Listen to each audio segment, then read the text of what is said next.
Just over 30 years after the idea was initially conceived, it appears that the whole of West Africa will now be adopting one currency.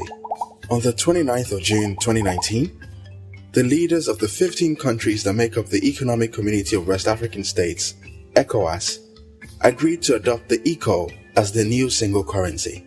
If all goes to plan, then the existing national currencies of all of the countries in the region will be replaced by the ECO by as early as next year. One of the most significant effects of this new development is that it will mark the end of the CFA Frank, the currency used by 8 of the 15 ECOWAS member states. The subject of many debates, protests, and political speeches, the CFA Frank is seen by many as not just a relic of French colonialism in Africa, but as a strategic tool which is used by the French government to maintain dominance over its former colonies. Today, there are 2 CFA currencies still in use across Africa. The first is the West African CFA, which now stands for Communauté Financière d'Afrique, which in English means Financial Communities of Africa, and is the currency of Benin, Burkina Faso, Guinea-Bissau, Ivory Coast, Mali, Niger, Senegal, and Togo. And the second CFA is the Central African CFA, which now stands for Coopération Financière en Afrique Centrale, which means the financial cooperation in Central Africa, and is the currency of Cameroon, Central African Republic, Chad, Republic of Congo, Equatorial Guinea, and Gabon. Today, we wanted to talk about ECO. Why? Because ECO has been a dead end. It has been a plan, like I said before, that has not materialized for a couple of decades now. So we want to know exactly what are the reasons why ECO has refused to come into effect, in which West African countries cannot even agree within themselves the formation of ECO. My first question goes to you, Mr. Bismarck. What do you think is the problem why ECO refused to come to reality? Greetings to your viewers. What I would say is, and thank you for the question. What I would say is, formation of a good thing always takes time. Okay. I disagree that ECO is a dead end. But what I would say is that there are some challenges along the way that they are facing, in the sense that they are trying to find a mutual benefit where those countries that are stakeholders in the making of this very currency, all their interests are met. But it has gotten to a point where one has to compromise. Okay. And it's like he who feels it knows it best. And recently, that was the 21st of December last year, the Ivorian President Ouattara, made a statement that the West African Francophone country, they are going to start with the use of the ECO in this very year. And I would say there is quite a bad blood between them and the ECOWAS, in the sense that the ECOWAS thinks that they are in a hurry, and the decisions by these very West African states or West African countries is a unilateral decision.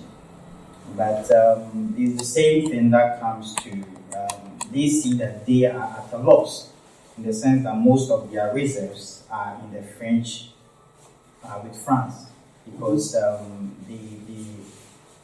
they are using the France CFA, and because of that, they are supposed to keep 50% to 65% of their reserves. Of their reserve in France. Is it a forced reserve or is it voluntary keeping your reserve in the Bank of France? Do you view it as a new colonial moves, or they are being forced?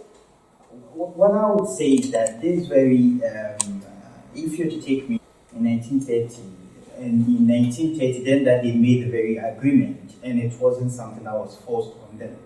It was something that was done with a good heart, and a good heart in the sense that to help them control their money for financial stability. And talking of the reserves, the keeping of the reserves the 50% to the 65% of their reserves in France, the French government in return pays 0.75% interest on it. It's not good enough, one would say. It's not good enough. But the keeping of their reserves there, it's also to give chance for there is this thing, they have unlimited convertibility. Okay. When I talk of unlimited convertibility, the meaning of it is that, for instance, if the Francophone countries, they are to import something into Côte d'Ivoire or their countries, and they cannot pay, let's take maybe they import something from Germany into Côte d'Ivoire, and they cannot pay all the money up front. What happens is that France pays the balance. France pays the balance. The balance to Germany. Okay. France pays the balance to them. No matter the amount, France pays the balance to Germany. And another thing is that because of that, you need to have a reserve in their country so that they will use that reserve to pay. Do you get it? And the other thing is that they also have a benefit where they peg. There's something called Euro peg. The Euro pegging is that they've pegged the currency, the CFA, against the euro. So there is always a fixed standard rate for the CFA, and this fixed standard rate also brings benefit to the Francophone countries. You think this brings benefit? Yeah, it brings benefits to the Francophone countries in the sense that this benefits is that it gives them the chance to have a low inflation rate. And if there is a low inflation rate in the system, there's a high purchasing power for the people in the country. And if there's a high purchasing power for the people in the country, in one way or the other, also give in for a low interest from the banks to the people in the country, where there can be more loans to those who are in the country.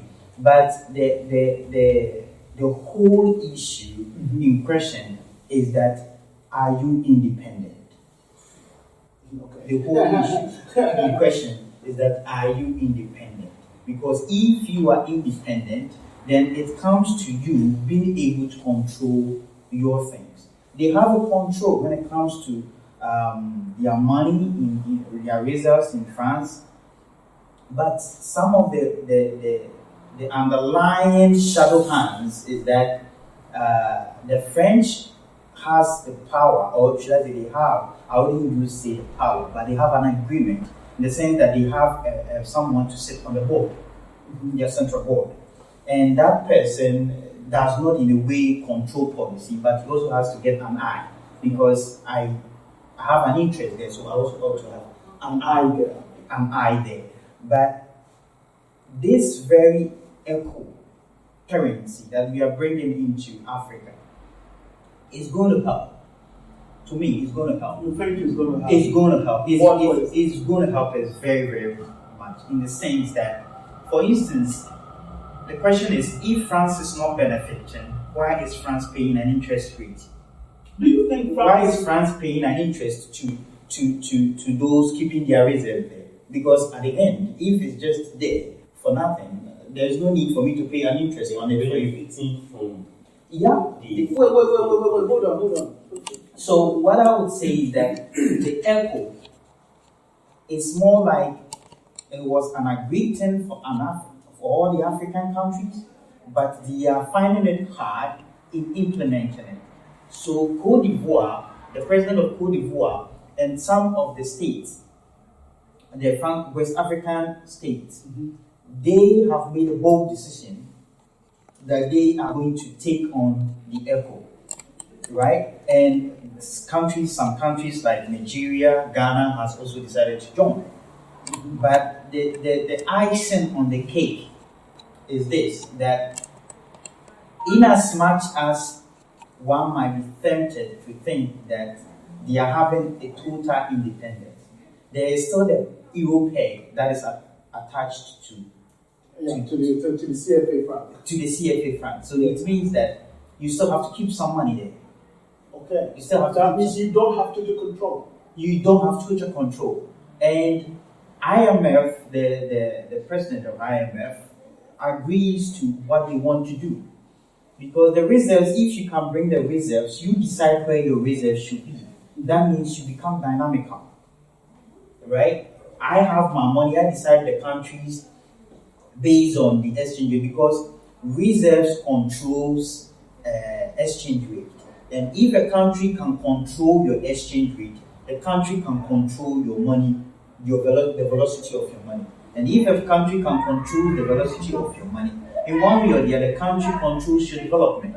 And if the country can, yes, if the country can also control your development, it also means that you are more or less independent.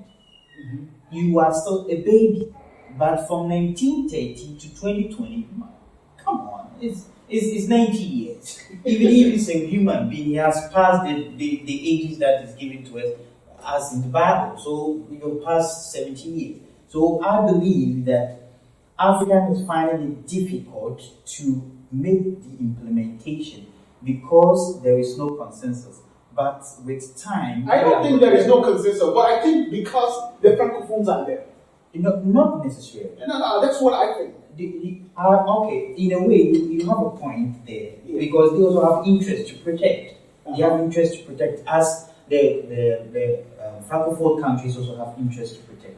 But you should understand that even this very thing that they are protecting, we have countries that have gone out of it and they still come back. You have countries like Mali who has gone out before. You have countries like Guinea. You also have, and people have, it's a whole board game. It's not as simple as people might even think it to be. But it's strategic. And that very strategy ought to be played carefully. It's the same thing that Germany did with the euro.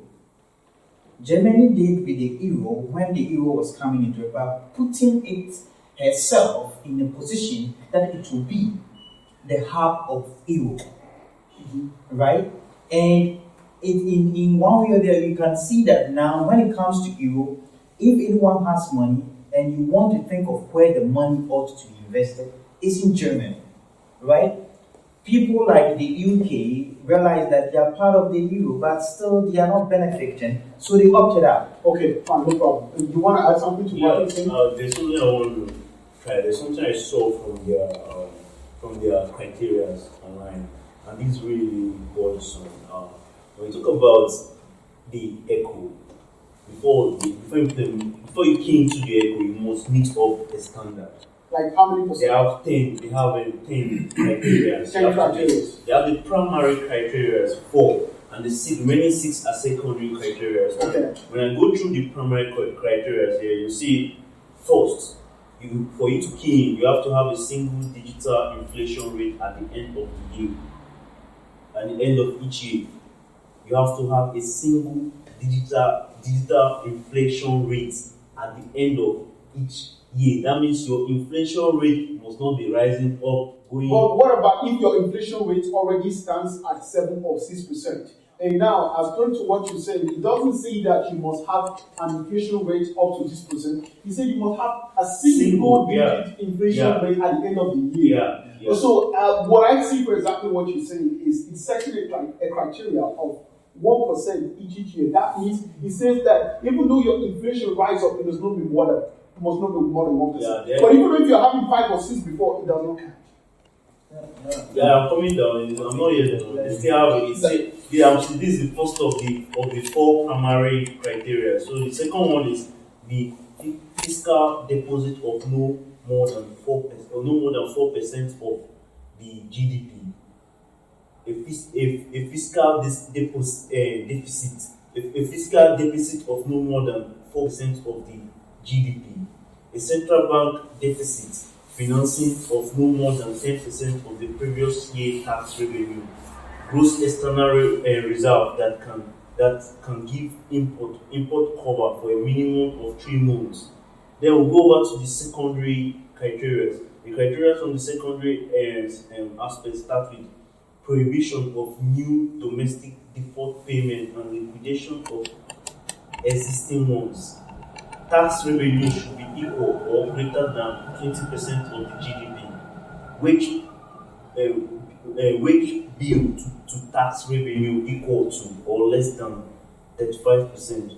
Public investment to tax revenue equal to or greater than 20%. A stable re-exchange rate never going to happen. So, okay, fine. What do you make up? What do you make up of that? I'm coming. I'll blow your mind. Wait. Okay, I'll blow your mind. I'm not finished. A positive real interest rate. Okay, fine. All these things. You believe that Ivory Coast that is running the Francophone countries that are running to peg with France to come up with eco currency immediately, they have not even met up these criteria. I learned that only Togo, Ghana, the Republic of Togo has met all these criteria. Right now, from what I see online, only Ghana has met it, even from the West African English side. From the English side, only Ghana has met it. No, only Ghana. Only Ghana has met it. Okay, fine. What do you want to add? What I want to say is that these criteria that you've underlined,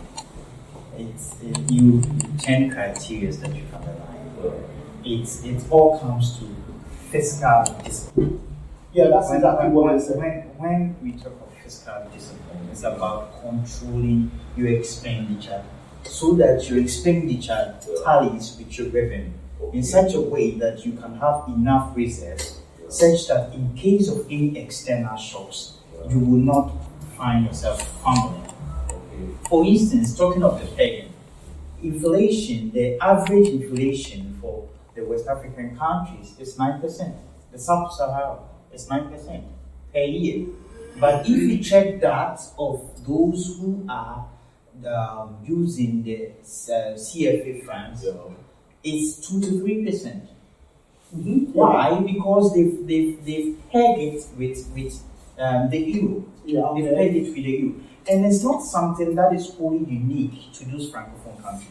If you go, there are countries that have pegged their money. Liberia, for instance, has pegged their money with US dollars, right? And all of these is in an attempt to avoid external shocks. And in the sense that, like I said in the beginning, no matter you talk of GDP, gross domestic product, you talk of tax, you talk of having reserves, that is 3 months, more like quarter of the year. So all these things, like Ghana is having it, right? And they talk of a way that the government is not going to have a monopoly but we have the private sector being in the system, because when the government controls everything, in one way or the other, the government is also controlling the money that everyone should have in the pocket. But if there is a private businesses, private companies, it gives them the chance that the government cannot use the political hand in manipulating individual companies.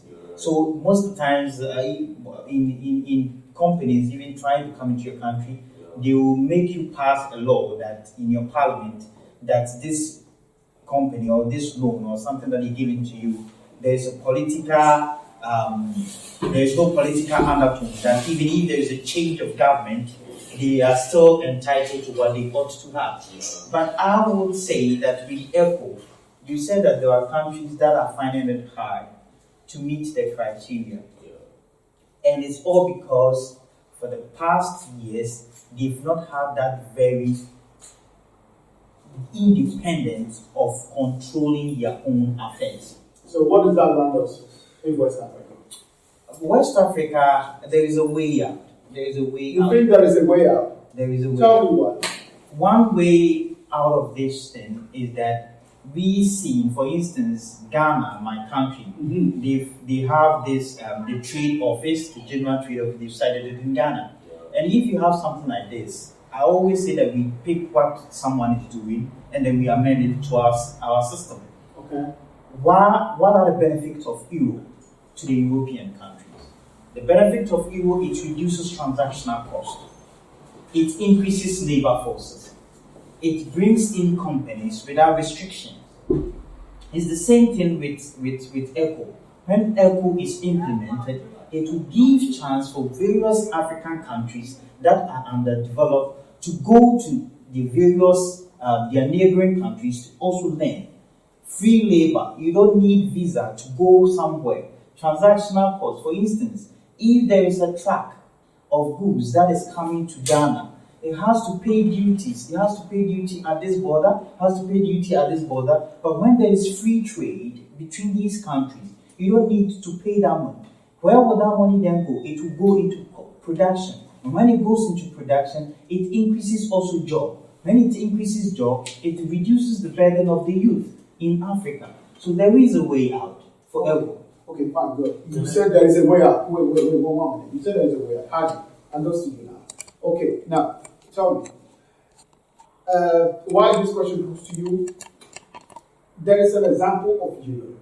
And Europe has, Europe did not come in effect without a greater and formula of integration. I mean, what I'm trying to say here is the backbone of Europe in surviving today, it is the successful integration of the Western European, mostly. Then, first, later they start allowing other members to join.